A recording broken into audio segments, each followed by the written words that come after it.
I'll be talking about protein synthesis, DNA, RNA, the two different types of RNA and the roles, and how protein synthesis is made. Okay, but first of all, the importance of DNA. It's vital for all living beings, and this includes plants. DNA is for coding of the proteins, and the genetic information this genetic information. This holds life and its processes. Your DNA carries the information for the development and reproduction of each cell. Sorry for that. What makes up DNA is the molecules called nucleotides. Each of these nucleotides contains a phosphate group, which I'm going to show you a model, which is terrible, so don't laugh. This is the sugar phosphate group. It's terrible. Sugar group and a nitrogen base. This is the sugar phosphate backbone. There's 4 types. 4 types of nitrogen bases are adenine and thymine. These two are always together, so it's either AT or TA. And there's guanine and cosius, which is G and C, and they're always together. So if you want to make a structure, the order of the base is which determines DNA instructions or genetic code. But DNA independently cannot account the expression of genes. RNA is needed to carry out instructions. In DNA, RNA is made up to nucleotides like DNA, but consists of 5 carbon sugars repos with the same phosphate group and nitrogen base. But there are many differences between DNA and RNA. RNA uses the sugar whisper instead of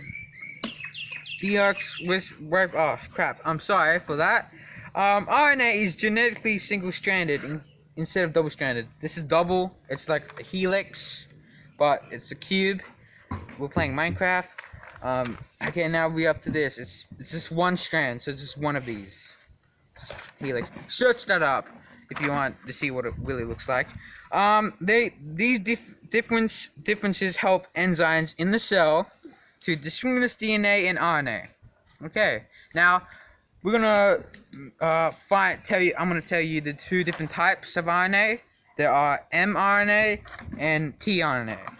But first we're talking about the role of mRNA. It's known as the messenger. RNA's function is act as a messenger. Clearly, that's what the M stands for mRNA.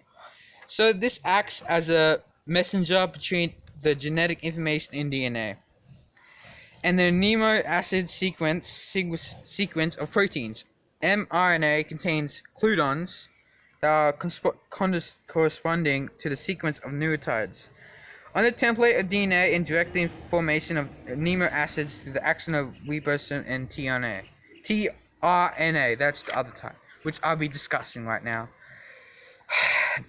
This is known as the transfer RNA in protein synthesis. I'm terrible at this. It decides the specific codon of mRNA using its specificity called anticodon.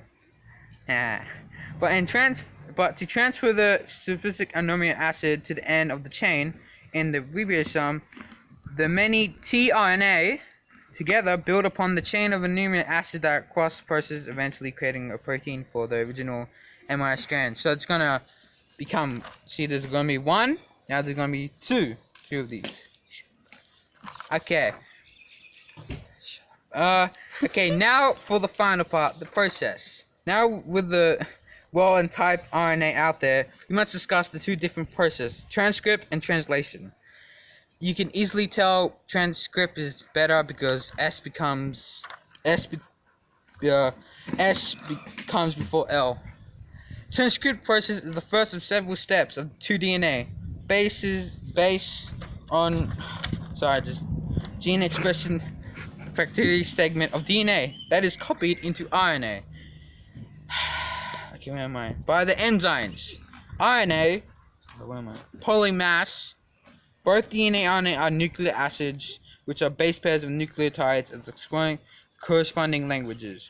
Then there's translation. In molecular biology and genetics, this is the process by ribosomes in the cytoplasm or synthesizes proteins after process on transcripts of DNA to RNA in the cell's nucleus. The type of process is called gene expression. Now that's my protein synthesis. If you want to learn more, search this up because this is terrible and that. And Miss Griffin's or the class is nope, delete it, nope.